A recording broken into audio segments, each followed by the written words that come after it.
and welcome to Cooking with Hilda. As many of you know, I am from Guatemala. In Guatemala, you can find these beautiful handmade fabrics that I love very much. I also love Guatemala style tamales and they are so delicious. And in today's video, we are gonna make them.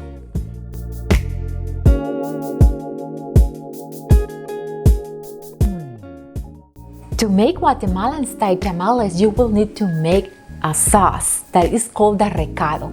Recado is a sauce that we use for many other different dishes, and it's not that complicated to make. You will need tomatoes. I have Roma tomatoes here. This is about 3 pounds of Roma tomatoes that are already cooked and 7 garlic cloves. You will also need pepitas, achote, and a variety of dry chiles or dry peppers, cinnamon that we're gonna toast, and ajonjolí or sesame seed. You will also need breadcrumbs to thicken this sauce.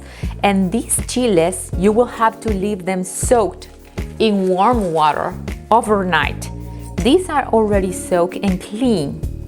Blend the tomatoes and garlic and simmer over medium heat. You will also need to toast the pepita and sesame seed and 1 cinnamon stick. Don't let it burn because it's gonna taste funny. Now, for the tamales dough, we will need instant corn flour, salt, butter, chicken broth that we get from cooking the chicken breast. That's homemade chicken broth that you don't want to throw away. That's going to be the liquid that we're going to use to make our tamales dough. Right now I'm making 45 tamales, so everything looks bigger and more quantity.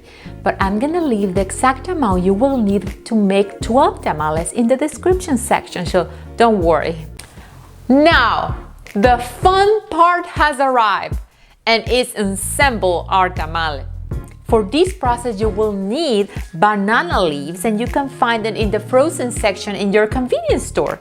If you are not able to find it, don't worry. You can use aluminum foil or even parchment paper.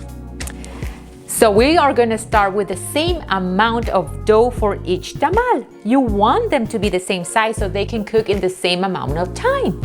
We will spread out dough, and on top of it a little bit, the same amount for each tamal, the same amount of sauce, and then a piece of chicken in the middle.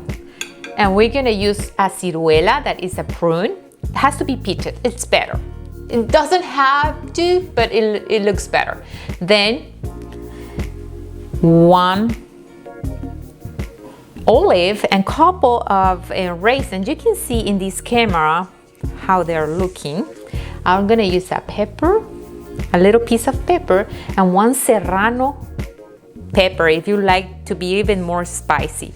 Then you fold it like a gift. It's gonna be a gift. It's really a nice gift because it is a lot of work. So people really appreciate when you homemade tamales for them. And then you wrap them with some butcher's twine or kitchen twine and put it on a pot with water and cook them for around an hour. Now it's time to open a tamal and eat it. I want you guys to see how they look. You can help yourself with a scissor. Mine here.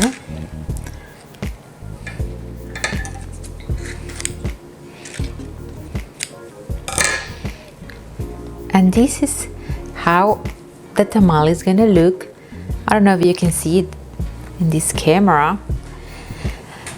Let's taste it.